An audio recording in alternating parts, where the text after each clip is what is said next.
Karma pasti datang. Saat janda merebut kembali suamiku, hidup mereka penuh penyesalan. Rasakan akibatnya.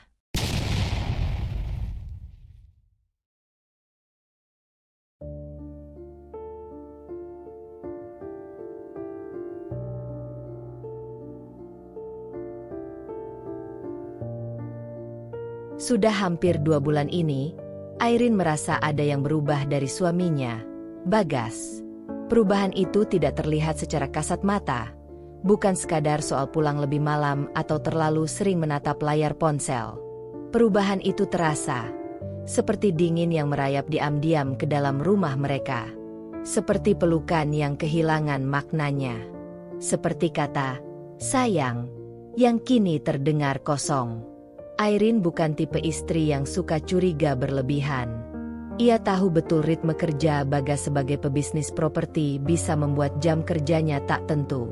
Tapi akhir-akhir ini, bukan hanya tubuh Bagas yang jarang di rumah, jiwanya pun terasa pergi entah kemana.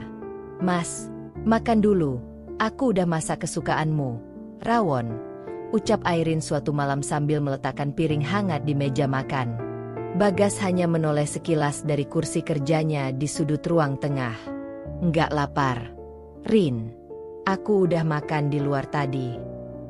Airin diam. Padahal, tadi ia mendengar suara perut Bagas berbunyi ketika baru pulang. Ia bahkan melihat plastik kosong bekas kopi sachet di mobilnya, yang biasanya ia minum kalau telat makan. Dusta kecil, tapi cukup untuk menyayat. Malam itu, mereka makan malam dalam diam. Suara sendok yang menyentuh piring menjadi satu-satunya tanda bahwa rumah ini masih ditinggali manusia. Airin mencoba mencairkan suasana, menanyakan soal proyek perumahan baru yang katanya sedang diurus Bagas, tapi jawaban suaminya pendek-pendek, seperti tak ingin membuka ruang untuk obrolan. Dan entah sejak kapan, senyum Bagas sudah tak lagi singgah lama di wajahnya saat memandang Airin. Setelah Bagas tertidur, Airin duduk di ruang tamu dengan secangkir teh yang tak disentuh. Pandangannya menembus jendela ke arah halaman yang dulu mereka desain bersama. Taman mungil dengan lampu kuning redup dan 2 bangku kayu yang kini berdebu. Ia membuka galeri di ponselnya. Menemukan foto mereka bertiga. Dirinya, Bagas, dan Raina, putri kecil mereka yang sedang menginap di rumah ibunya akhir pekan ini. Senyum dalam foto itu terlihat nyata. Bahagia. Hang. Airin mengembuskan napas berat. Apa rumah ini masih milik kita, Gas? Atau hanya milik kenangan yang pelan-pelan kau buang? Tanpa sadar, matanya basah. Tapi ia hapus cepat. Bukan karena ia lemah, tapi karena ia tahu, ini baru permulaan. Pagi itu, langit mendung seperti ikut menyerap suasana hati Airin. Rumah masih sepi, hanya denting sendok dan gemericik air dari wastafel yang terdengar. Bagas sudah pergi lebih awal dari biasanya, dengan alasan ada meeting mendadak di luar kota. Tidak sempat sarapan, tidak sempat mencium kening Airin seperti biasanya. Airin mencoba mengalihkan pikirannya dengan rutinitas. Mencuci piring, menyiram tanaman, membuka jendela, dan menyalakan lilin aromaterapi di sudut ruang tamu. Tapi pikirannya tetap berkabut. Ia merasa seperti tengah berjalan di lorong panjang penuh teka-teki. Saat sedang mengecek ponselnya untuk melihat kabar Raina di grup keluarga, sebuah pesan WhatsApp masuk dari nomor tak dikenal. Sudah berapa lama kamu tutup mata, Airin? Bagas bukan hanya sibuk kerja. Dia sibuk memeluk masa lalunya. Lihat sendiri kalau tak percaya. Sylvie tidak akan pernah berhenti sampai dia mengambil semua darimu. Airin terdiam. Sekujur tubuhnya seperti ditusuk hawa dingin. Tangannya gemetar memegang ponsel.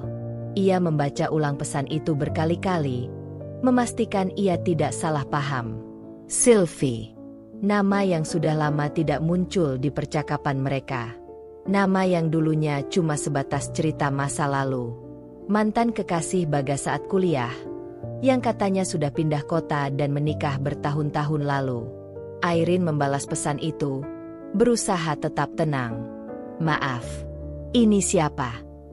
Pesan itu dibaca, tapi tidak dibalas. Ia menunggu 5 menit, 10 menit, 20 menit. Masih tidak ada tanggapan. Lalu profil nomor itu tiba-tiba hilang. Diblokir? Dihapus? Airin memandangi layar ponsel, merasakan napasnya mulai sesak. Tidak ingin langsung menuduh, tapi isi pesan itu terlalu tajam untuk diabaikan. Airin menatap ke jendela, melihat gerimis mulai turun, membasahi taman kecil yang dulu jadi tempat favorit mereka bersantai sore. Kini taman itu seperti simbol bisu dari sesuatu yang pernah tumbuh dan mulai layu. Hari itu, Airin tidak berkata apa-apa. Ia tidak menelepon Bagas, tidak menuntut penjelasan. Ia hanya diam, tapi mulai mengamati. Hari itu, langit Jakarta cerah, berbanding terbalik dengan hati Bagas yang kacau. Ia duduk di dalam sebuah kafe kecil di kawasan Senopati, meja pojok dekat jendela, tempat yang cukup tersembunyi dari lalu lalang orang. Sesekali ia melihat jam tangannya. Waktu terasa lambat, tapi detak jantungnya cepat. Tangannya bahkan sedikit berkeringat. Pintu kaca kafe berbunyi. Bagas menoleh. Sylvie masuk. Dengan rambut panjang tergerai rapi dan setelan semi-formal berwarna krem, ia terlihat seperti dulu, tapi juga tidak. Lebih dewasa, lebih tenang, tapi tetap memancarkan aura yang familiar. Aura yang pernah membuat Bagas tergila-gila di usia mudanya. "Masih suka duduk di dekat jendela, ya?" sapa Sylvie sambil tersenyum, meletakkan tas tangan mungilnya di kursi. Bagas berdiri sejenak, menyambutnya dengan anggukan canggung. Kebiasaan lama yang belum hilang. Mungkin. Mereka berbasa-basi, membicarakan pekerjaan, cuaca, dan kehidupan setelah bertahun-tahun tidak bertemu. Tapi semua itu hanya pengantar. Di balik kalimat sopan, ada ketegangan. Ada memori yang diam-diam bangkit dari kuburnya. "Aku kira kamu gak akan pernah balas pesanku," ucap Sylvie akhirnya, menyeruput cappuccino-nya perlahan. "Aku ragu. Bukan karena aku gak ingin, tapi karena aku takut apa yang akan terjadi setelahnya." Sylvie tersenyum tipis. "Kamu takut kenangan kita kembali hidup?" Bagas mengalihkan pandangan keluar jendela. Jalanan ramai, orang-orang berlalu lalang, sibuk dengan hidup masing-masing. Tapi dunia kecil mereka di dalam kafe itu terasa terhenti. Sylvie melanjutkan dengan nada lebih pelan, nyaris seperti bisikan. "Bagas, kamu bahagia sekarang?" Pertanyaan itu sederhana, tapi menyesakan. Bagas tidak langsung menjawab. Karena jika jujur, jawabannya adalah, ia tidak tahu.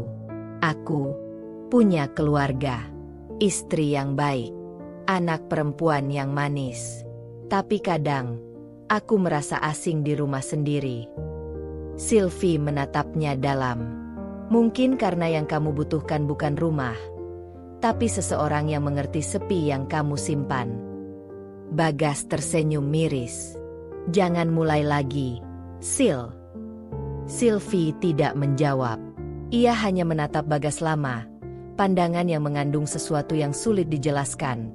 Luka lama, rindu yang tak selesai, dan keinginan untuk memiliki kembali sesuatu yang pernah hilang. Di luar, awan mulai menutupi matahari. Dan di dalam kafe kecil itu, bayangan masa lalu perlahan mulai merayap kembali ke hidup Bagas. Malam sebelumnya, Airin hampir tak tidur. Pesan anonim itu terus menghantui pikirannya. Wajah Sylvie, nama yang hanya ia kenal dari cerita Bagas sebagai bagian dari masa lalu, kini berubah menjadi siluet yang mengancam. Ia tahu, jika ia hanya menunggu penjelasan dari Bagas, ia bisa menunggu selamanya dalam kebohongan. Maka pagi itu, Airin memutuskan untuk bertindak. Bagas berangkat lebih pagi dari biasanya. Katanya ada urusan mendadak dengan klien lama di Jakarta Selatan. Tapi Airin tak menanyakannya lebih lanjut. Ia hanya mengangguk, Lalu diam-diam mencatat plat mobil Grab yang menjemput Bagas dari depan rumah. Dalam hitungan menit, ia memesan Grab lain. Ia mengikutinya. Perjalanan terasa lambat dan panjang, meski hanya beberapa kilometer. Pikirannya penuh pertanyaan. Apa yang akan kutemukan? Apakah aku siap melihatnya? Mobil berhenti di kawasan Senopati. Airin melihat Bagas turun, berjalan santai ke sebuah kafe bergaya industrial yang tampak hangat dari luar. Ia memarkirkan dirinya tidak jauh, bersembunyi di balik kaca mobil dengan hoodie dan masker yang ia kenakan. Beberapa menit kemudian, seorang wanita datang. Sylvie. Tanpa ragu, tanpa risih, berjalan ke arah Bagas yang sudah menunggu di dalam. Airin menunduk. Jantungnya berdetak tak karuan. Tapi ia paksakan diri keluar dari mobil, berjalan pelan-pelan ke arah kafe. Ia berdiri di balik tiang besar dekat jendela, cukup untuk melihat tanpa terlihat. Dari balik kaca, ia melihat Bagas dan Sylvie duduk berhadapan. Sylvie tersenyum, mencondongkan tubuh ke depan dengan pandangan lembut yang dulu pernah ia berikan pada Bagas. Sementara Bagas tampak tidak menolak, tampak nyaman. Dan saat Sylvie menyentuh tangan Bagas di atas meja, Airin tahu ini bukan hanya reuni teman lama. Tangannya mengepal, mata mulai panas. Tapi ia tidak masuk, tidak mengamuk, tidak menuduh. Ia hanya berdiri di situ beberapa menit, menyaksikan bagian dari hidupnya yang dulu ia kira utuh, mulai runtuh sedikit demi sedikit. Ketika akhirnya ia kembali ke mobil, ia menarik napas panjang. Airin tidak menangis. Tidak di situ. Tidak sekarang. Ia hanya menatap kaca spion, melihat wajahnya sendiri yang kini terlihat lebih tegas dari sebelumnya. Baik, Bagas, bisiknya. Kalau ini yang kau pilih, mari kita lihat seberapa jauh kau berani menghancurkan rumah yang kita bangun bersama. Dan sejak hari itu, Airin tak lagi buta. Ia mulai menyusun langkah. Pelan, pasti, tanpa ribut, tapi penuh perhitungan. Karena tidak semua perang dimulai dengan teriakan.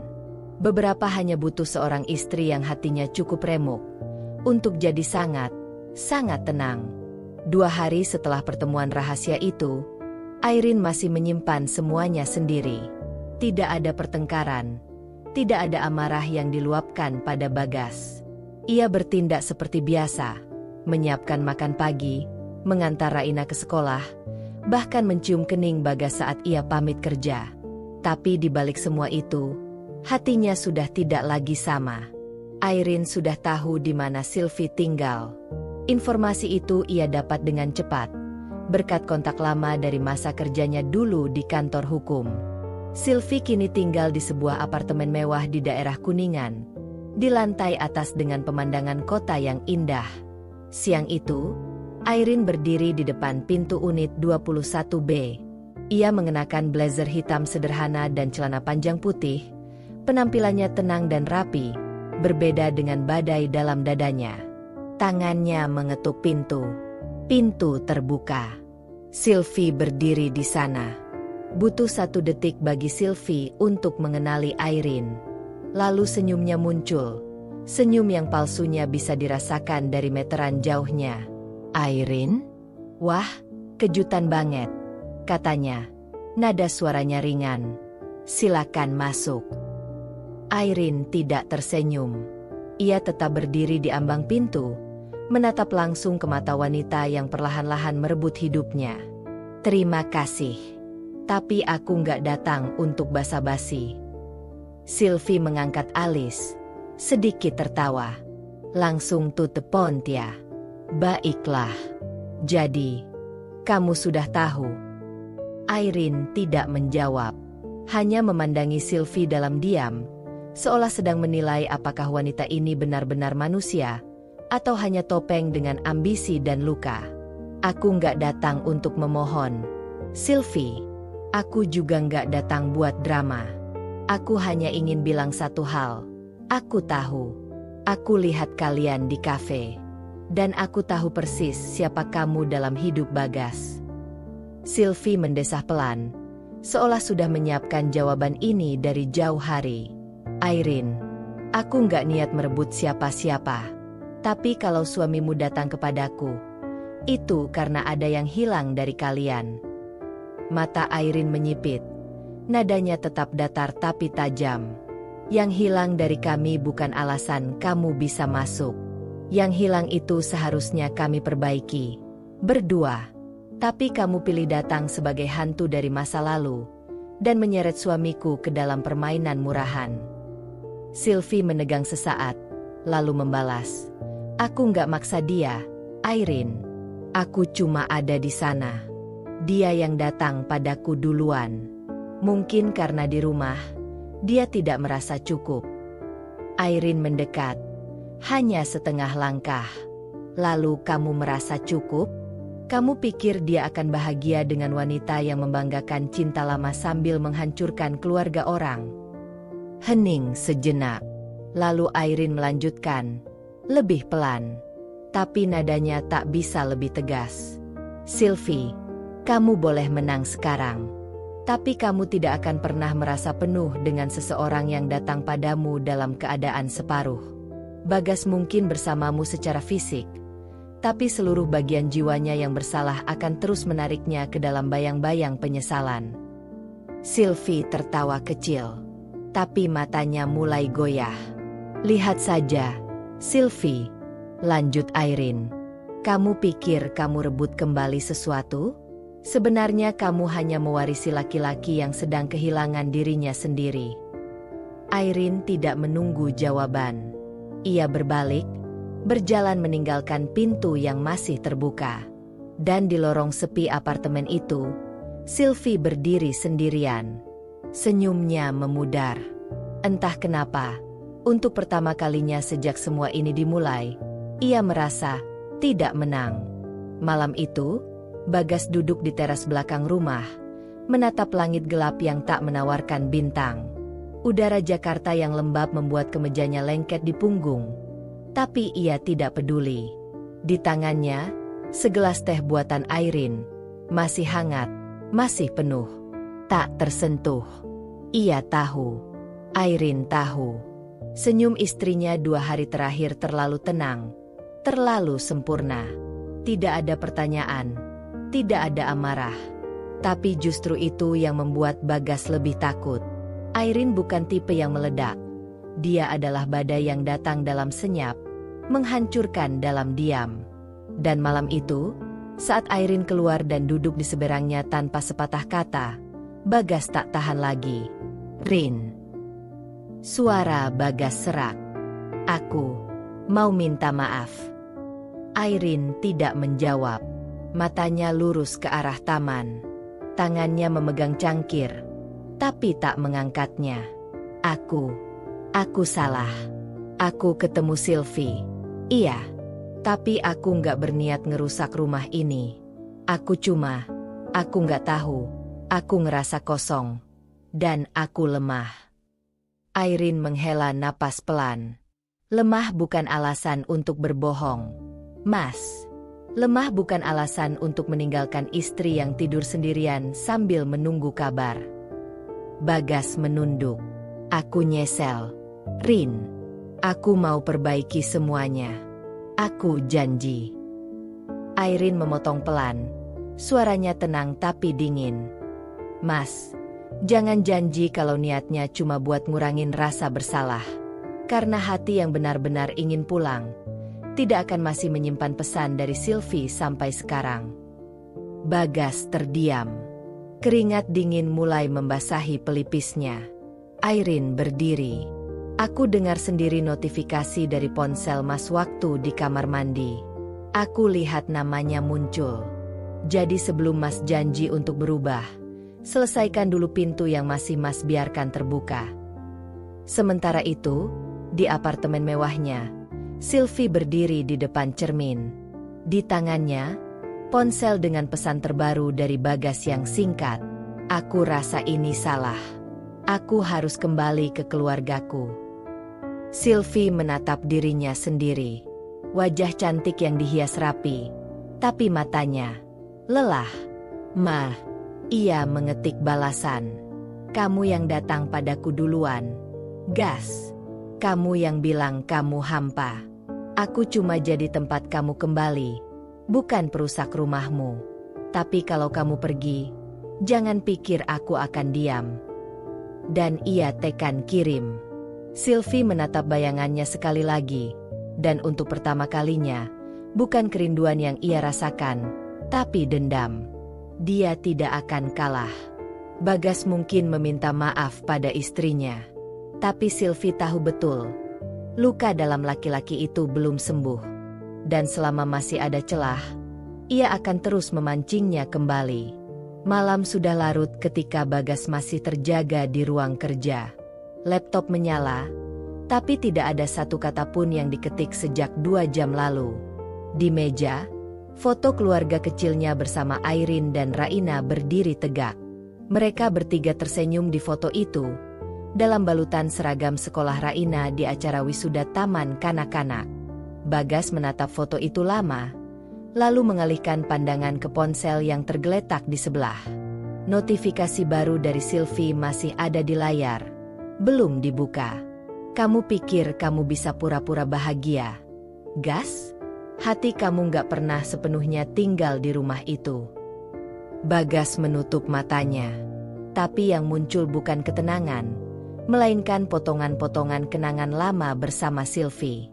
Masa kuliah, hari-hari hujan yang mereka lewati sambil berbagi payung, tawa Sylvie di kantin tua, sentuhan tangannya di perpustakaan, dan ciuman terakhir di malam perpisahan, saat Sylvie berkata, "Kalau jodoh, kita pasti ketemu lagi."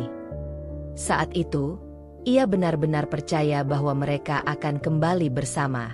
Tapi hidup membawanya pada pilihan lain, pada Airin. Pada pernikahan yang awalnya ia yakini sepenuhnya. Dan selama bertahun-tahun, ia merasa bahagia, hingga sesuatu dalam dirinya perlahan mati tanpa ia sadari. Kini Sylvie hadir lagi, seolah jadi cermin dari bagian dirinya yang dulu pernah hidup, pernah bersemangat, pernah merasa bebas. Keesokan harinya, di kantor, Bagas mencoba fokus pada pekerjaannya. Tapi bayangan Sylvie terus menyelip di antara berkas dan email. Ketika ia hendak menutup laptop, satu pesan masuk lagi. "Kamu tahu kamu gak cuma butuh rasa aman, Gas. Kamu butuh rasa hidup. Dan itu bukan Airin." Bagas menutup matanya, mengusap wajahnya dengan kedua tangan. Ia membenci bahwa ada bagian dari dirinya yang percaya kalimat itu. Ia membenci bahwa saat ia memeluk Airin semalam, hatinya tidak sepenuhnya di sana. Dan ia membenci bahwa hasrat dan nostalgia kini menciptakan dilema yang tak bisa ia selesaikan tanpa menghancurkan satu sisi dari dirinya sendiri. Malam harinya, Airin menatap Bagas saat makan malam. Suaminya tampak hadir secara fisik, tapi jiwanya entah di mana. "Mas, kamu gak pulang, ya?" tanya Airin pelan. Nadanya lembut tapi menyayat. Bagas terdiam. Sendok di tangannya menggantung di udara. Bukan tentang tubuhnya, tapi tentang hatinya. Dan Bagas sadar, dia sedang tinggal di 2 rumah. Satu yang nyata, satu yang membakar. Dan dalam kedua rumah itu, ia mulai kehilangan dirinya sendiri. Pagi itu, suasana di rumah terasa lebih sunyi dari biasanya. Raina sudah siap berangkat ke sekolah, mengenakan seragam biru polos dan tas punggung yang lebih besar dari tubuhnya sendiri. Namun ada yang berbeda. Tatapan matanya tampak penuh dengan pertanyaan yang belum terucapkan. Sepertinya, anak itu mulai merasakan ada yang tidak beres. Bagas, seperti biasa, sudah lebih dulu pergi kerja. Meski hari itu Airin tahu dia akan terlambat kembali. Tidak ada percakapan yang berarti antara mereka. Semua terasa hampa. Hanya ada kerapuhan yang semakin sulit disembunyikan. Di ruang tamu, Airin duduk dengan ponsel di tangan, menatap pesan yang ia terima beberapa jam yang lalu. Pesan dari Sylvie. Lagi. Gas nggak akan bahagia tanpa aku. Airin, kamu tahu itu. Jangan pikir kamu bisa terus hidup dalam kebohongan. Pesan itu bukan yang pertama.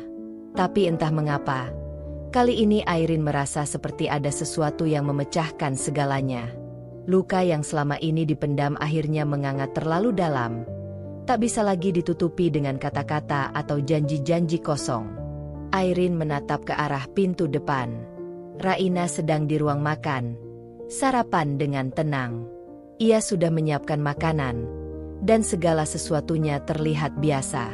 Tapi di dalam hatinya, ada badai yang tak bisa lagi diabaikan. Di ruang tidur, ia menatap foto keluarga yang mereka ambil tahun lalu, saat liburan ke Bali. Keluarga bahagia. Keluarga yang kini hanya tinggal kenangan. Setiap sudut rumah ini mengingatkan Airin pada janji-janji yang telah dihancurkan. Rumah ini, yang dulunya penuh tawa dan kebahagiaan, sekarang terasa seperti penjara yang tak bisa ia tinggalkan. Sambil menatap foto itu, air mata mulai mengalir. Ia tak pernah membayangkan ini akan terjadi. Tidak dengan Bagas. Tidak dengan dirinya. Tapi akhirnya, Airin tahu, ini adalah akhir. Raina datang menghampiri ibunya. Sedikit bingung melihat Airin berdiri tanpa arah. "Ibu, kenapa nangis?" Airin mencoba tersenyum, menyeka air mata yang jatuh. "Tidak apa-apa, Nak. Ibu hanya sedang sedikit lelah." Ia menunduk, mengelus rambut Raina. "Kita akan pergi sebentar, ya." "Ayo kemana, Bu?" tanya Raina polos, tidak tahu apa yang sedang terjadi. Airin memeluk anaknya erat, berusaha menyembunyikan gejolak dalam hatinya. "Ke tempat yang lebih baik. Kita mulai baru lagi." Raina mengangguk, meski masih ada kebingungan di wajahnya. Tetapi Airin tahu, Raina bisa merasakan sesuatu. Dia bisa merasakan betapa rapuhnya dunia ini sekarang.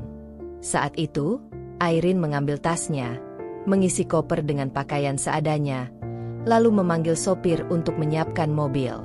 Ia berdiri di ambang pintu, menatap rumah yang dulu terasa begitu aman, dan kini hanya menjadi tempat penuh kenangan buruk. Raina dan si kembar, dua anak laki-lakinya yang masih sangat kecil, berlarian di ruang tamu, tidak tahu bahwa ibu mereka sedang membawa mereka pergi untuk pertama kalinya. Meninggalkan rumah yang dulu mereka anggap sebagai tempat perlindungan. Airin memutar kunci mobil, lalu menatap rumah sekali lagi. "Selamat tinggal," bisiknya pelan. Ia menutup pintu mobil, dan melaju, meninggalkan rumah itu, meninggalkan Bagas, dan memulai bab baru dalam hidupnya. Namun, meski ia sudah pergi, Airin tahu ini baru permulaan dari perjuangan yang lebih besar. Ini bukan hanya tentang meninggalkan rumah. Ini tentang meninggalkan semua yang telah ia percayai, tentang belajar untuk sembuh, untuk kembali berdiri, untuk melindungi anak-anaknya, dan akhirnya untuk melepaskan cinta yang sudah lama tidak lagi nyata. Namun satu hal yang pasti, keputusan ini, meski penuh dengan luka, adalah jalan menuju kebebasan yang selama ini ia impikan. Di rumah yang sepi, Bagas tiba-tiba menerima telepon dari Airin. Suaranya terdengar tenang, tapi penuh dengan tekad. "Bagas, aku dan anak-anak pergi. Ini sudah selesai." Airin menutup telepon tanpa menunggu balasan, dan untuk pertama kalinya dalam hidupnya, ia merasa seperti ia telah membuat keputusan yang benar. Namun, apakah Bagas benar-benar akan menyerah? Atau apakah dia akan berjuang untuk kembali, melawan segala godaan dan masa lalu yang masih mengikatnya? Hari pertama setelah Airin pergi terasa lebih berat dari yang Bagas bayangkan. Meskipun ia berada di apartemen mewah bersama Sylvie, ada sesuatu yang hilang. Ruangan itu terasa luas dan hampa, meskipun penuh dengan segala kemewahan yang tidak pernah bisa ia nikmati sepenuhnya. Bagas duduk di sofa, menatap pemandangan kota yang tak pernah berubah. Malam sudah mulai merayap, dan suara bising kota Jakarta terdengar jelas di telinga. Di sampingnya, Sylvie duduk dengan tenang, mengenakan gaun hitam yang baru saja ia beli. Tawa Sylvie selalu terdengar manis, tetapi malam itu, tawa itu terasa seperti kenangan yang mulai pudar. "Gas," Sylvie memulai dengan suara lembut, mencoba menarik perhatian Bagas yang tampak jauh. "Kamu kenapa sih? Kok kelihatan kosong?" Bagas menghela napas panjang, memandang Sylvie dengan mata kosong. "Aku nggak tahu, Sylvie. Aku merasa tidak lengkap." Sylvie mengerutkan dahi, meletakkan gelas anggur yang ia pegang di meja. "Apa maksudnya, Gas? Kita sudah mulai hidup bersama. Kita bebas dari segala tekanan. Kamu nggak perlu lagi khawatir soal Airin atau masa lalu. Ini kesempatan kita." Bagas menatapnya, tetapi matanya kosong, jauh dari kata-kata yang ingin ia sampaikan. "Aku tahu, tapi aku tetap merasa kosong. Semua ini, aku tahu seharusnya aku bahagia, tapi aku nggak merasa seperti itu." Seminggu berlalu, dan hidup bersama Sylvie mulai terasa seperti rutinitas yang terjebak dalam kebohongan. Setiap pagi, Bagas bangun dengan perasaan tak menentu. Sylvie tampak begitu antusias dengan setiap langkah mereka ke depan, merencanakan masa depan, berbicara tentang perjalanan yang akan datang, dan tentang segala impian yang mereka bangun bersama.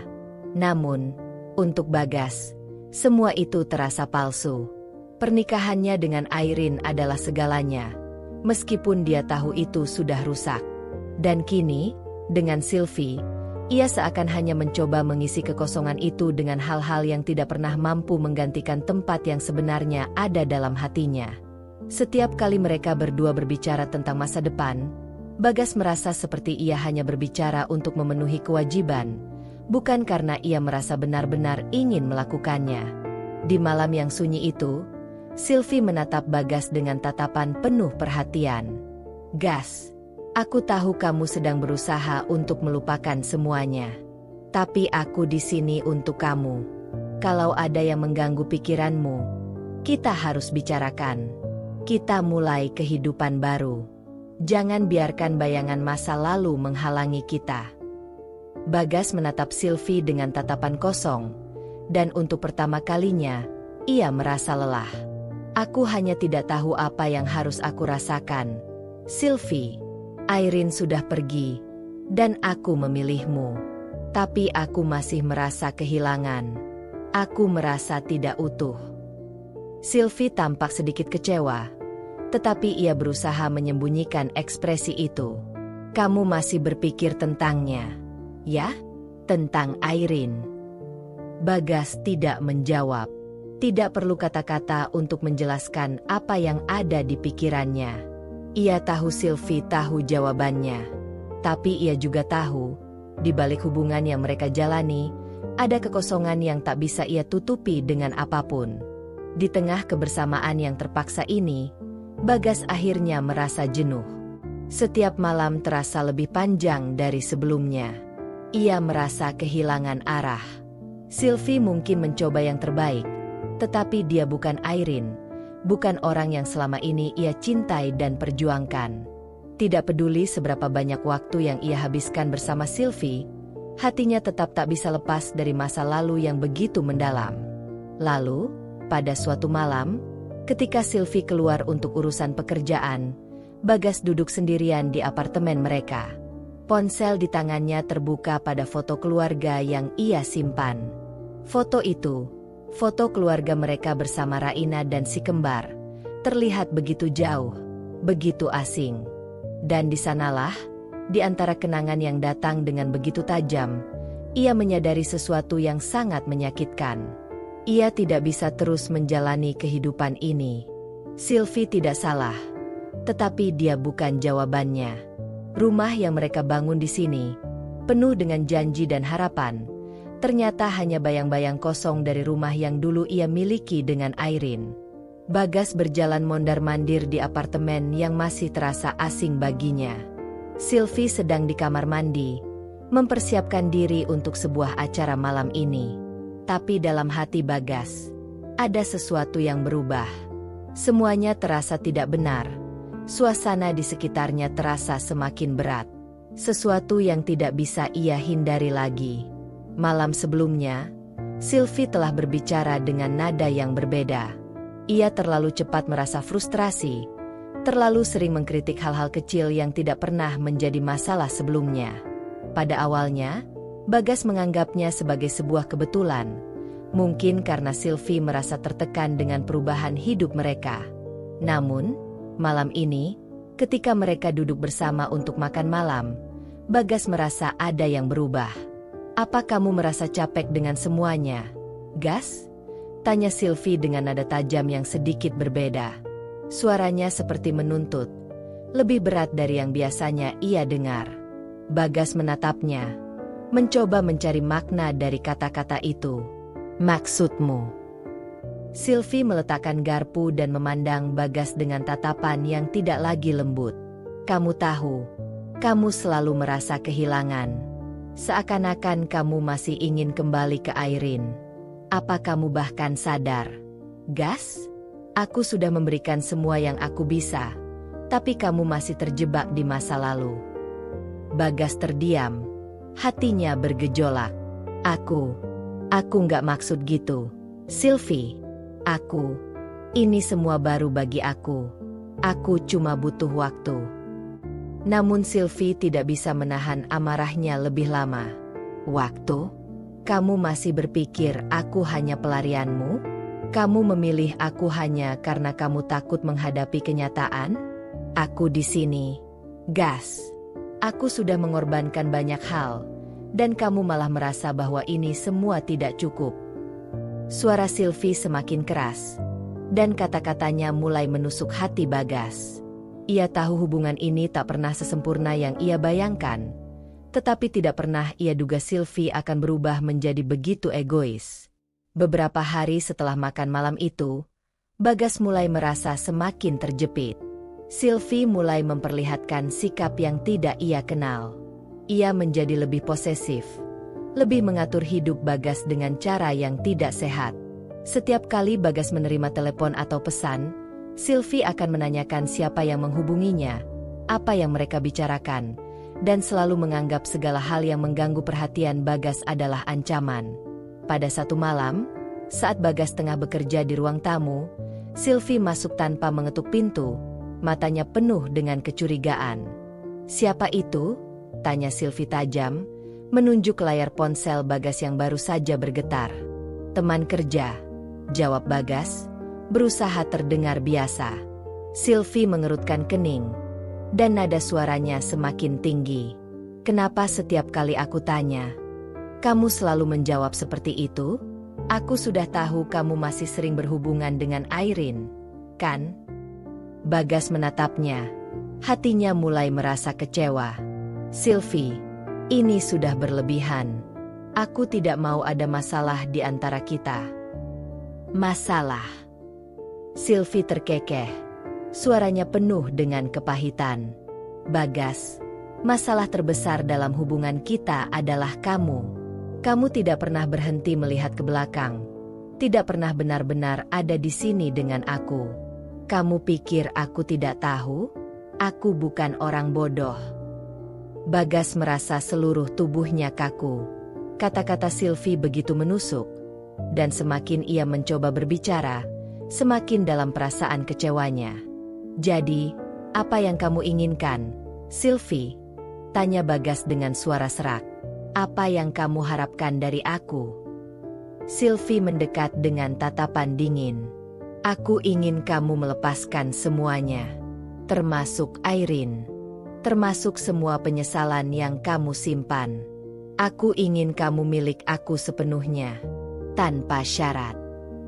Bagas merasakan dadanya sesak. Di satu sisi, ia merasa takut kehilangan dirinya sendiri dalam hubungan ini. Namun, di sisi lain, ia tahu keputusan-keputusan yang ia buat dalam hidup ini selalu datang dengan penyesalan. Beberapa hari kemudian, Bagas merasa semakin terpuruk. Ia terjaga tengah malam, memikirkan semua yang terjadi, hubungannya dengan Airin, keputusan untuk bersama Sylvie, Dan sekarang, sikap Sylvie yang semakin mengontrol dan penuh amarah. Bagas tahu, untuk pertama kalinya, bahwa hidup yang ia pilih sekarang bukanlah kebahagiaan yang ia impikan. Ia terjebak dalam kebohongan yang ia ciptakan, dan semakin hari ia semakin kehilangan arah. Penyesalannya semakin menghimpit, dan ia tahu bahwa tidak ada jalan pintas untuk memperbaikinya. Di luar jendela, kota Jakarta yang ramai tidak menawarkan ketenangan. Bahkan dengan segala kemewahan yang dimilikinya, hidup Bagas terasa kosong, terperangkap dalam pilihan-pilihan yang salah. Pagi itu, Bagas duduk di ruang makan, memandangi secangkir kopi yang hampir dingin. Seminggu terakhir ini terasa seperti rutinitas yang tak berujung, semakin menjauhkan dirinya dari kebahagiaan yang dulu ia miliki. Hubungannya dengan Sylvie semakin rumit, dan meskipun ia tahu bahwa ia harus menghadapi kenyataan, perasaan kesepian dan penyesalan masih menyelimutinya. Sylvie sedang sibuk dengan pekerjaannya. Sudah beberapa minggu terakhir ini, ia lebih fokus pada bisnisnya yang terus berkembang, meskipun tampaknya hal itu mulai menguasai dirinya. Bagas tidak pernah terlalu tertarik pada dunia bisnis Sylvie, tetapi setelah beberapa kali ia mendengar tentang rekan-rekan bisnis Sylvie yang sukses dan berpengaruh, ia mulai merasa bahwa ada sesuatu yang lebih dalam yang sedang terjadi. Saat itu, ponsel Bagas bergetar. Di layar muncul nama yang tidak ia kenal, sebuah nomor internasional. Tanpa berpikir panjang, ia mengangkat telepon itu. "Bagas, ini Andre. Kita perlu bicara tentang Sylvie." Suara di ujung telepon terdengar cemas. "Andre? Ada apa?" tanya Bagas, mulai merasa ada yang tidak beres. "Sylvie, dia ditipu oleh salah satu rekan bisnisnya. Itu masalah besar. Semua investasi yang dia lakukan, uang yang dia percaya, hilang begitu saja. Dan yang lebih buruk lagi, dia baru saja menyadari bahwa dia terjebak dalam jaringan penipuan besar. Kamu perlu tahu ini sebelum semuanya jadi lebih buruk." Bagas terdiam. Jantungnya berdegup kencang, dan seluruh dunia terasa berhenti sejenak. Sylvie, yang selalu tampak begitu kuat dan percaya diri, ternyata tidak sekuat yang ia kira. Apa yang selama ini ia anggap sebagai keberhasilan dan kebijaksanaan Sylvie, kini terbukti hanya sebuah ilusi.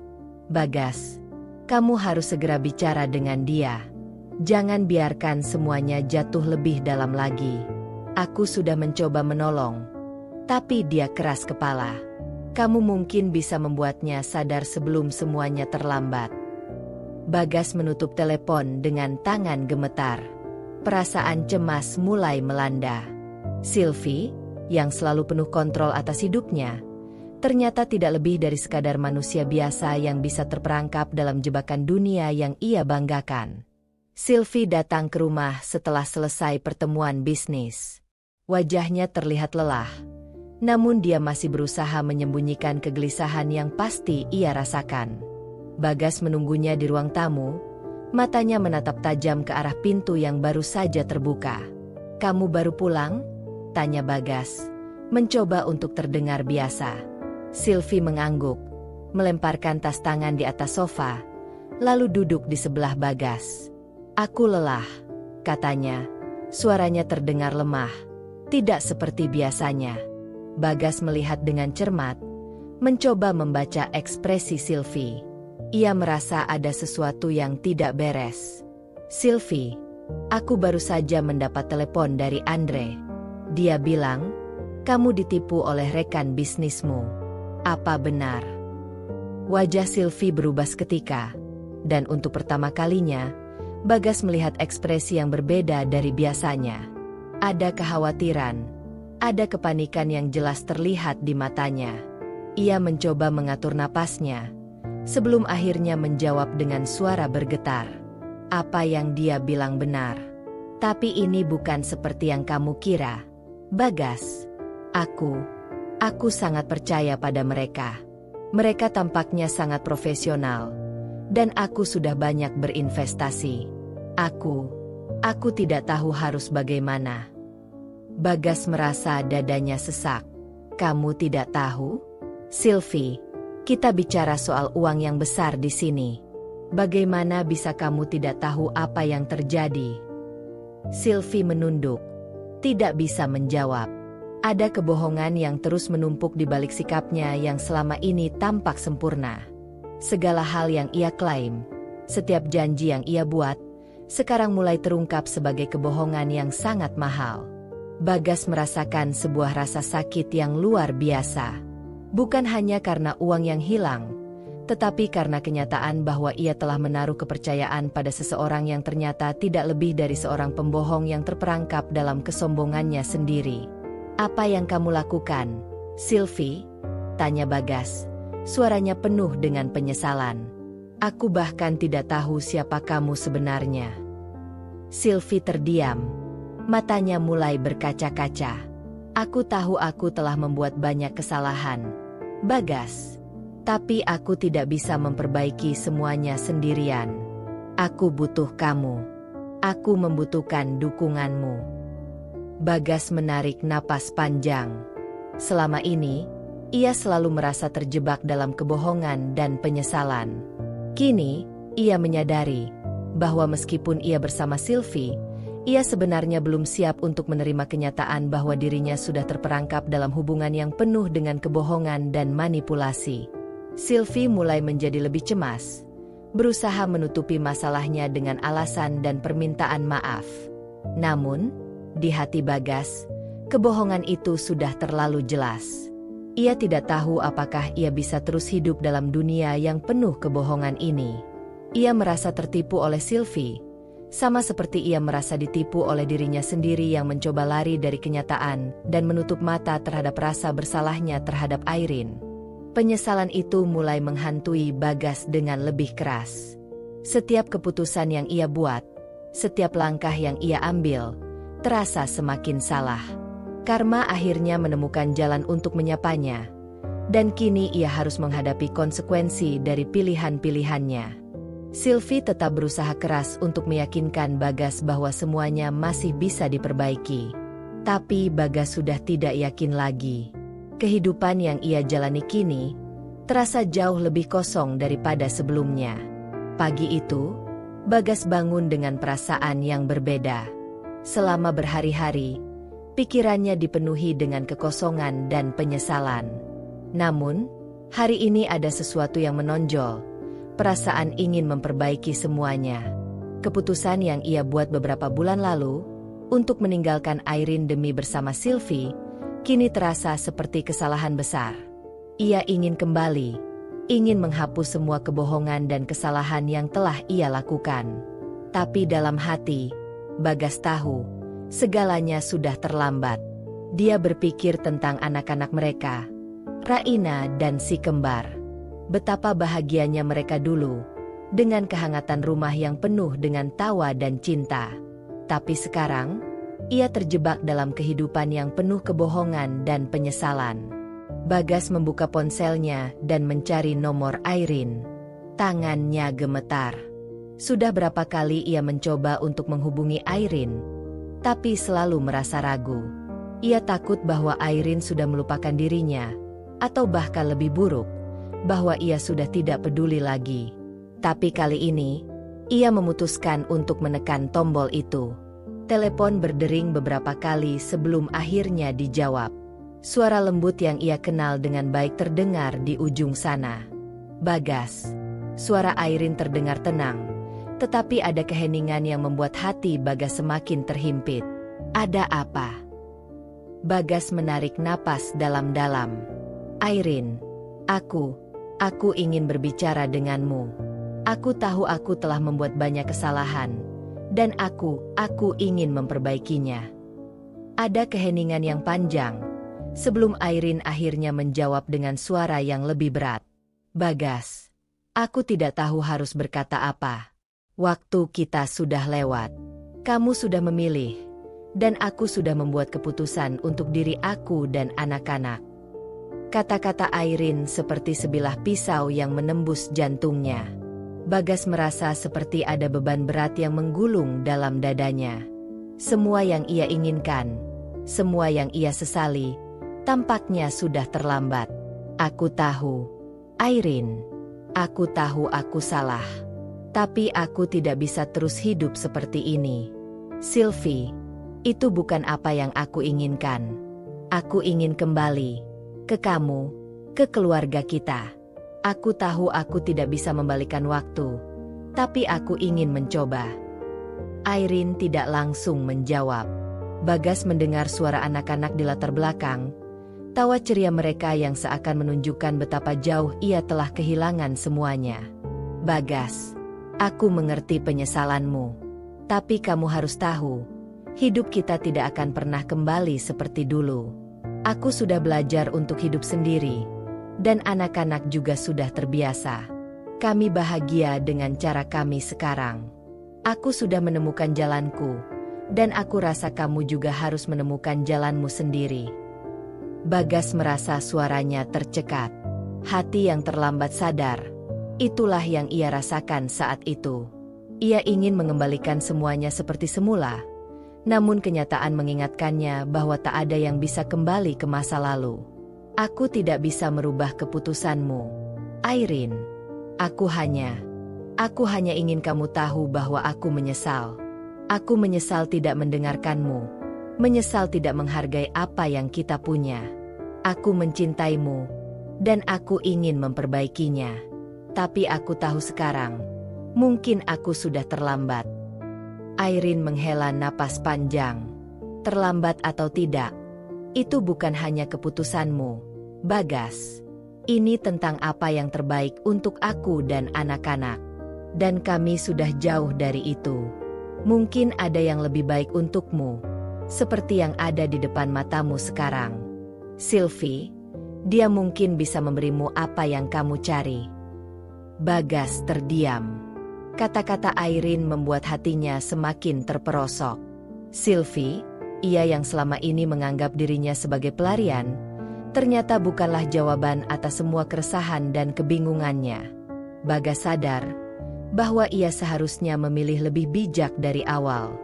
Airin, suara Bagas lirih.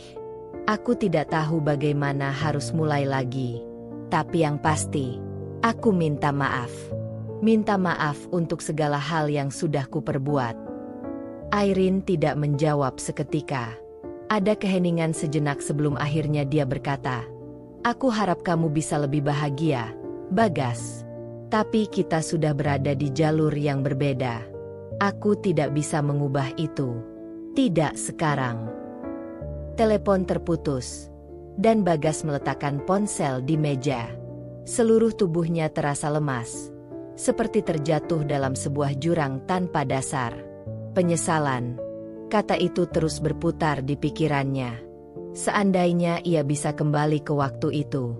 Seandainya ia bisa mengubah pilihannya, menghindari Sylvie, dan memilih untuk tetap bersama Airin. Namun, ia tahu bahwa dunia ini tidak memberi kesempatan kedua. Hari-hari setelah percakapan itu, Bagas mulai merasa kehilangan arah. Ia kembali ke kehidupan bersama Sylvie, tetapi semuanya terasa semakin hampa. Sylvie yang dulu penuh semangat dan percaya diri, kini mulai tampak seperti bayangan dari seseorang yang ia kenal. Mereka berdua berbicara, tetapi tidak lagi saling memahami. Tertawa, namun tidak lagi ada kebahagiaan yang nyata. Kehidupan yang dulu tampak seperti pelarian, kini hanya menjadi rutinitas yang menyesakan. Bagas merasa semakin terjauh dari kebahagiaan, dan ia tahu bahwa meskipun ia ingin kembali ke Airin, semuanya telah berubah. Airin sudah memiliki hidupnya sendiri, dan anak-anaknya tumbuh dengan cara mereka. Sementara itu, Bagas hanya bisa melihat ke belakang, berandai-andai tentang apa yang bisa ia perbaiki, namun tak bisa mengubahnya. Di luar jendela, hujan mulai turun, menambah rasa kesepian yang semakin menghantui. Bagas menatap keluar, dan untuk pertama kalinya dalam beberapa waktu, ia merasa benar-benar sendirian. Di dalam hatinya, hanya ada satu kalimat yang terus terngiang, terlambat. Hari itu, langit Jakarta tampak cerah setelah hujan semalam. Di sebuah gedung tinggi yang terletak di pusat kota, sebuah papan nama baru dipasang di depan pintu kaca. Kantor Hukum Airin Ramadhani. SH, tertulis dengan huruf tegas. Papan itu mengkilap, menggambarkan awal baru bagi wanita yang pernah terluka oleh keputusan orang yang ia cintai. Irene berdiri di depan pintu kantor barunya, merasakan angin sejuk yang masuk melalui jendela besar di samping. Matanya yang dulu sering terisak kini penuh dengan tekad dan keyakinan. Meskipun jalan yang ia lalui tidak mudah, ia kini tahu bahwa ia bisa lebih kuat daripada yang ia kira. Bagas mungkin telah memilih jalannya, tapi Irene telah menemukan jalannya sendiri. Setelah berpisah dengan Bagas, Irene merasa kehilangan banyak hal. Namun, ia juga menyadari bahwa dirinya masih memiliki banyak potensi yang belum terwujud. Mimpi yang ia miliki sejak dulu, untuk mendirikan kantor hukum sendiri, akhirnya menjadi kenyataan. Meskipun ia harus memulai dari nol, dengan modal yang terbatas, Irene tidak menyerah. Pagi ini, Irene mempersiapkan segalanya untuk hari pertama operasional kantor hukum miliknya. Dia mengenakan jas hitam yang elegan, rambutnya yang dulu terurai kini tertata rapi, menambah kesan tegas dan percaya diri. Di mejanya, berderet berkas-berkas yang siap untuk diproses. Semua itu adalah hasil dari kerja kerasnya selama bertahun-tahun, yang kini akhirnya membuahkan hasil. Irene, sudah siap? Suara seorang teman dan kolega dari kantor sebelah, Dita, menyapanya. Dita adalah salah satu teman kuliah Irene yang akhirnya bergabung dengannya untuk memulai perjalanan ini. Mereka berdua sudah bekerja keras untuk membangun jaringan klien dan mendapatkan lisensi yang diperlukan. Hari ini adalah hari pertama yang menandai awal karir baru Irene. Irene tersenyum, meski senyum itu penuh dengan makna. Siap, Dita. Semuanya sudah siap. Ayo mulai hari ini dengan semangat baru. Dita mengangguk dengan penuh semangat. Aku bangga denganmu, Irene. Kamu sudah melewati banyak rintangan untuk sampai di titik ini. Kita akan sukses. Aku yakin. Sejak membuka kantornya, klien mulai berdatangan, meskipun awalnya tidak banyak. Namun, Irene tahu bahwa ini adalah proses yang perlu dijalani.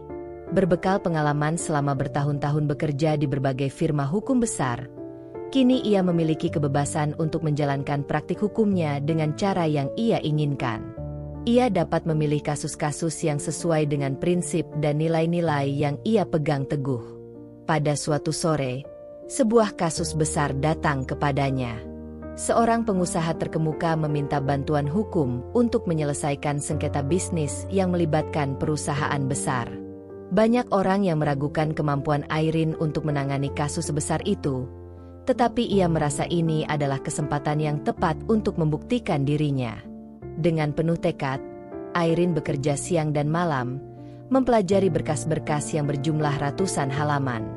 Ia bertemu dengan saksi, melakukan riset mendalam, dan menyusun strategi hukum yang matang. Meskipun banyak tantangan dan rintangan yang ia hadapi, ia tetap teguh pada pendiriannya untuk memberikan yang terbaik untuk klien-kliennya. Hari-hari berlalu, dan hasil kerja keras Irene mulai terlihat. Kasus tersebut berhasil diselesaikan dengan kemenangan yang gemilang. Kliennya sangat puas dengan hasilnya, dan berita tentang keberhasilan itu pun menyebar cepat. Dari situ, klien-klien baru mulai datang, dan nama Irene Ramadhani sebagai seorang pengacara yang cerdas dan berintegritas semakin dikenal. Namun, meskipun kesuksesan mulai datang, Irene tidak pernah melupakan apa yang telah ia alami. Setiap keberhasilan yang ia raih, selalu diiringi dengan rasa syukur dan pengingat tentang kekuatan yang ia temukan dalam dirinya. Irene tahu bahwa ia harus lebih kuat, karena dunia ini tidak pernah memberi kesempatan kedua. Baginya, kebahagiaan tidak datang dari orang lain, tetapi dari dirinya sendiri. Suatu hari, ketika Irene sedang berada di kantor, ponselnya bergetar. Di layar tertulis nama yang tak asing lagi, Bagas. Hati Irene berdegup kencang. Sudah lama ia tidak mendengar kabar darinya. Namun, ia menghela napas, berusaha untuk tetap tenang. Bagas mungkin ingin menjelaskan sesuatu, Tapi kini Airin tahu bahwa hidupnya sudah berjalan di jalur yang berbeda. Dengan mantap, ia mengangkat telepon itu. "Halo, Airin." Suara Bagas terdengar di ujung sana. Ada keheningan sebelum ia melanjutkan. "Aku hanya ingin kamu tahu bahwa aku menyesal. Aku sudah sadar bahwa aku telah banyak membuat kesalahan.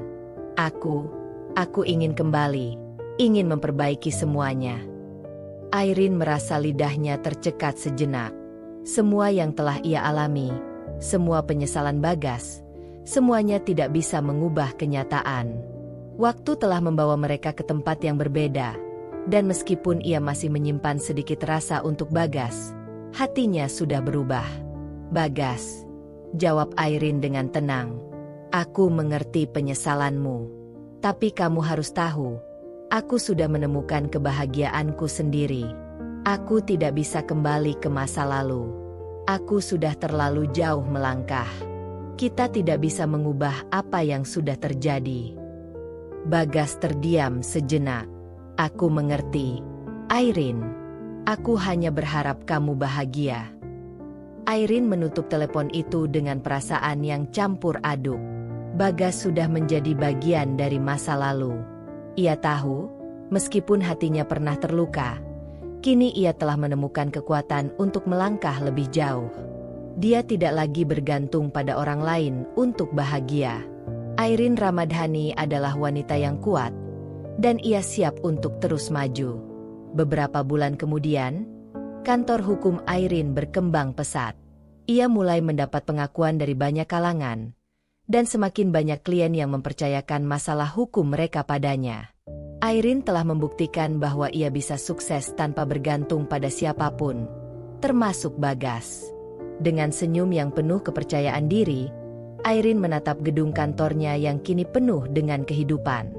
Dia tahu bahwa perjalanan ini baru saja dimulai, dan di hadapannya ada lebih banyak tantangan dan peluang yang akan datang. Namun, satu hal yang pasti, Airin tidak akan pernah menyerah. Bagas duduk di sofa ruang tamunya yang kosong. Matanya menatap kosong ke arah jendela besar yang menghadap ke kota yang sibuk. Dulu, ia membayangkan kehidupan baru bersama Sylvie akan penuh dengan kebahagiaan, suatu pelarian dari segala masalah yang ada. Namun, kenyataannya jauh berbeda.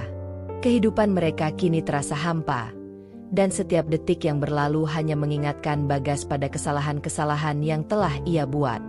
Sylvie, yang duduk di kursi seberang, tampak tidak jauh berbeda. Ia memandang ke bawah.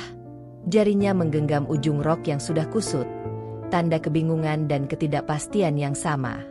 Keduanya tak berbicara selama beberapa lama. Suasana di antara mereka semakin terasa tegang, seolah-olah setiap kata yang akan keluar hanya akan memperburuk keadaan.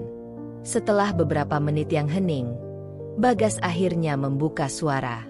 "Kita tidak pernah benar-benar bahagia, ya?" tanyanya, suara penuh penyesalan. "Aku pikir ini yang aku inginkan, tapi kenyataannya, aku merasa kosong." Sylvie mengangkat wajahnya, matanya merah, menandakan bahwa dia juga merasakan hal yang sama.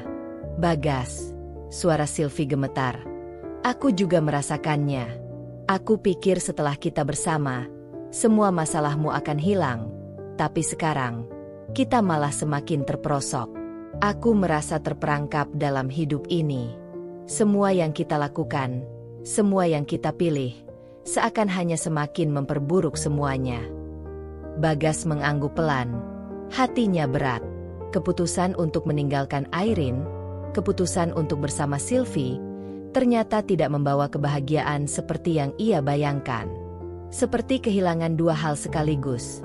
Keluarga yang pernah ia miliki dan cinta yang ia anggap bisa memberi penghiburan. Tapi kenyataannya, keduanya hanya menyisakan kehampaan.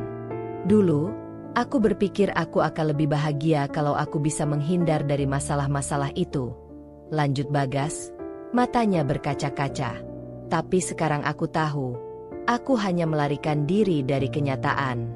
Airin, dia yang seharusnya aku perjuangkan. Dan sekarang, semuanya sudah terlambat." Sylvie menunduk, merasa tersentuh oleh kata-kata Bagas. Meskipun dalam hatinya, ia juga merasa terluka. Sylvie tahu bahwa ia bukanlah penyebab utama masalah ini, namun ia merasakan bahwa keduanya kini saling terjebak dalam situasi yang sulit. Mereka berdua terjebak dalam lingkaran penyesalan yang tak kunjung berakhir. "Aku juga menyesal, Bagas," kata Sylvie dengan suara serak. "Aku tidak pernah berniat membuat hidupmu lebih sulit. Aku hanya ingin merasa dicintai. Tapi sekarang aku tahu, kebahagiaan kita tidak akan datang dengan cara seperti ini." Bagas menatap Sylvie, dan meskipun ada penyesalan yang mendalam dalam dirinya, ia juga merasakan ada sesuatu yang telah hilang. Keinginan untuk melarikan diri, keinginan untuk mencari kebahagiaan dengan cara yang salah, ternyata hanya membawa lebih banyak kehampaan. "Sylvie, aku tidak tahu apa yang harus kita lakukan sekarang," kata Bagas. Suaranya pelan namun penuh keputusasaan. "Aku merasa seolah-olah semuanya sudah hancur. Dan yang paling menyakitkan, kita saling menyalahkan. Tetapi pada akhirnya kita yang memilih jalan ini. Aku memilihmu, tapi aku kehilangan semuanya." Sylvie terdiam, menatap Bagas dengan tatapan kosong. "Bagas, aku juga merasa sama. Tapi apakah ini yang kita inginkan? Apakah ini yang kita harapkan? Mungkin kita berdua hanya mencari sesuatu yang tidak akan pernah kita temukan. Keduanya telah hancur. Aku, kamu, bahkan hubungan kita. Apa yang tersisa selain penyesalan?" Keheningan kembali menyelimuti mereka berdua. Tidak ada kata-kata yang bisa memperbaiki keadaan. Mereka berdua sudah sangat sadar bahwa keputusan yang telah mereka buat, perasaan yang pernah mereka rasakan, hanya sebuah ilusi yang kini runtuh. Hari-hari berlalu dengan perasaan yang sama, hampa. Bagas dan Sylvie terjebak dalam rutinitas yang mereka ciptakan sendiri, namun tidak ada kebahagiaan yang mengikutinya. Mereka berdua tidak lagi berbicara banyak. Tidak ada lagi kehangatan yang dulu pernah mereka rasakan. Setiap malam, Bagas merasa semakin jauh dari kebahagiaan.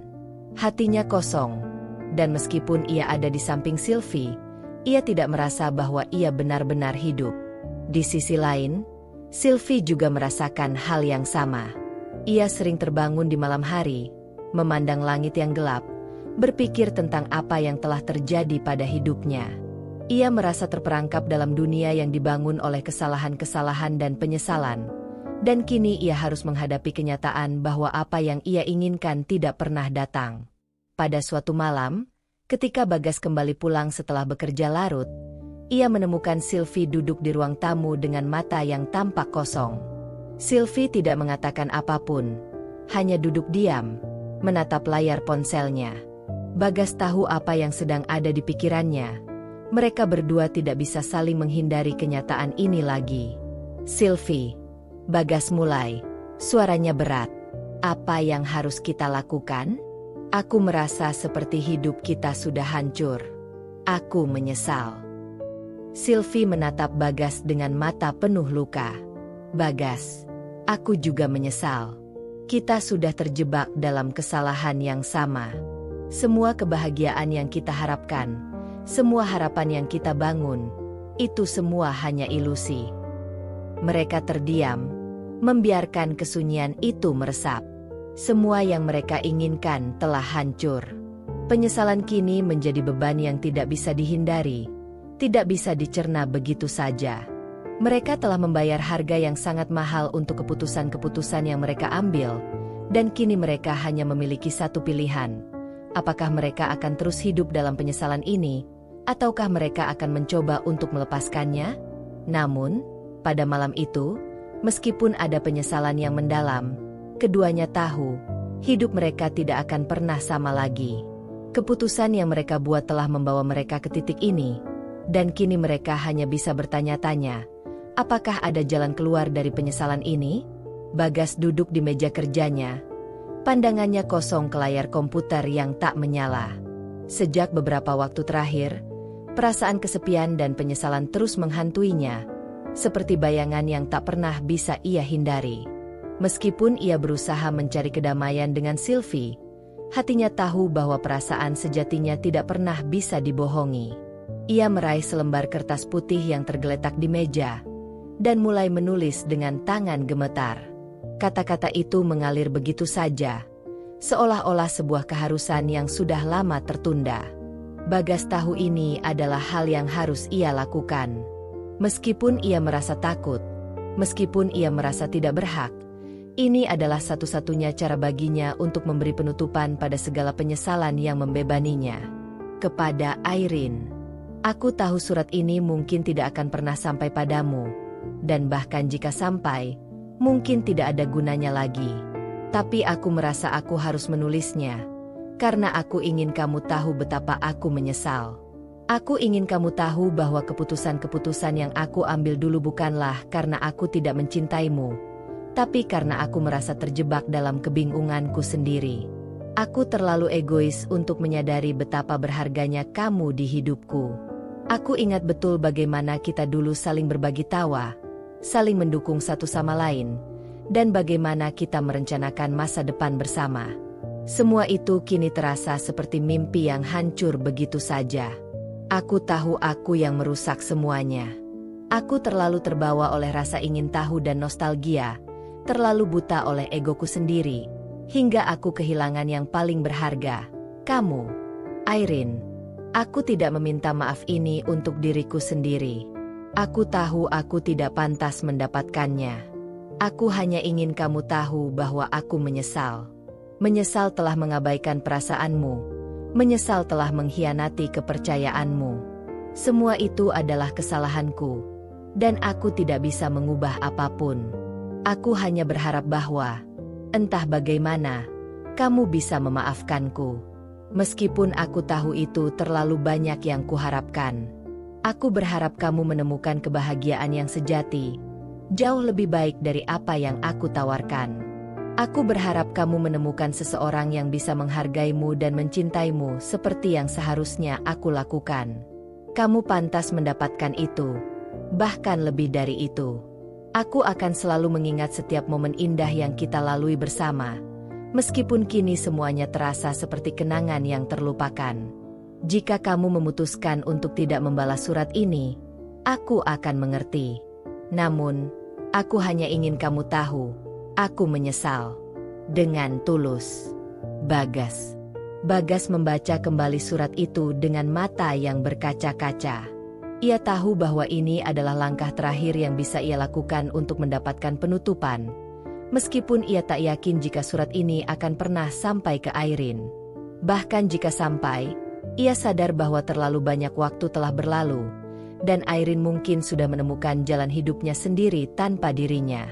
Ia menatap surat itu untuk terakhir kalinya, lalu dengan berat hati memasukkannya ke dalam amplop. Meskipun ia tahu bahwa tidak ada yang bisa mengubah masa lalu, ia masih berharap bahwa suatu hari nanti, Irene bisa memahami rasa penyesalan yang tulus ini. Beberapa minggu berlalu setelah Bagas mengirimkan surat itu. Hari demi hari, ia menunggu dengan cemas, berharap mendapatkan sebuah balasan. Namun, hingga hari terakhir ia memeriksa kotak suratnya, tidak ada tanda-tanda bahwa Irene pernah menerima surat tersebut. Atau jika dia menerimanya, mungkin dia memilih untuk tidak membalasnya. Bagas tidak tahu harus merasa apa. Di satu sisi, ia merasa lega karena akhirnya ia mengungkapkan perasaannya, meskipun itu terlambat. Namun di sisi lain, ada rasa kosong yang tetap mengganggunya. Tidak ada balasan. Tidak ada penutupan, hanya kesunyian yang tetap menyelimuti hatinya. Pada suatu pagi, ketika Bagas duduk di balkon rumah bersama Sylvie, dia merenung tentang apa yang sebenarnya ia cari dalam hidupnya. Apakah ia akan terus hidup dalam penyesalan ini? Atau apakah ia akan belajar menerima kenyataan bahwa hidup tidak selalu memberi kesempatan kedua? Bagas, kamu terlihat jauh, kata Sylvie sambil menatapnya dengan cemas. Bagas tersenyum lemah, meskipun senyum itu tak sampai menyentuh matanya. Aku hanya berpikir tentang masa lalu, tentang Irene. Sylvie menundukkan kepala. Ia tahu, Meskipun Bagas berada di sampingnya, ada bagian dari hati Bagas yang masih terikat pada masa lalu, pada Airin. "Kamu bisa memaafkan dirimu sendiri, Bagas," kata Sylvie pelan, namun penuh makna. "Tidak ada yang bisa mengubah apa yang sudah terjadi. Yang bisa kita lakukan sekarang adalah hidup dengan keputusan yang kita buat." Bagas mengangguk pelan, tetapi hatinya tahu bahwa meskipun ia berusaha untuk melupakan masa lalu, penyesalan akan selalu menjadi bagian dari dirinya. Ia mungkin akan terus hidup dengan rasa itu, tetapi ia harus belajar untuk menerimanya. Seiring berjalannya waktu, Bagas mulai menerima kenyataan bahwa Airin sudah jauh dari jangkauannya. Meskipun tidak ada balasan atas surat maafnya, ia akhirnya menyadari bahwa yang lebih penting adalah bagaimana ia bisa berdamai dengan dirinya sendiri dan melanjutkan hidupnya. Kehidupan mereka berdua, meskipun masih dibayangi oleh penyesalan, perlahan bergerak maju, meskipun tidak mudah. Bagas dan Sylvie mencoba menemukan kedamaian mereka masing-masing, tetapi dalam hati Bagas, sebuah pertanyaan tetap ada. Apakah penyesalan akan selalu mengikutinya, atau suatu saat, ia akan benar-benar bisa melepaskan diri dari bayang-bayang masa lalu? Demikianlah akhir dari cerita tentang perjalanan hidup Bagas, Airin, dan Sylvie. Sebuah kisah tentang penyesalan, kehilangan, dan belajar untuk melepaskan masa lalu demi mencari kedamaian dalam hidup yang baru. Terima kasih telah mengikuti perjalanan cerita ini hingga akhir. Setiap keputusan yang kita buat dalam hidup pasti ada dampaknya, dan seringkali kita harus belajar untuk menerima penyesalan serta mencari kedamaian dalam diri kita. Ingat, tidak ada yang sempurna. Kita semua manusia dengan kelemahan dan kesalahan. Tapi yang penting adalah bagaimana kita belajar dari kesalahan itu, tumbuh, dan menjadi lebih baik. Jangan takut untuk meminta maaf atau mencari penutupan, karena hanya dengan menerima masa lalu kita bisa membuka pintu untuk masa depan yang lebih baik. Jika kalian menikmati cerita ini dan ingin terus mendapatkan kisah-kisah menarik lainnya, jangan lupa untuk subscribe. Dengan berlangganan, kalian akan selalu mendapatkan update cerita terbaru, inspirasi, dan nasihat yang bisa memberikan warna baru dalam hidup kalian. Sampai jumpa di cerita berikutnya. Jangan lupa like, share, dan subscribe. Ya, terima kasih.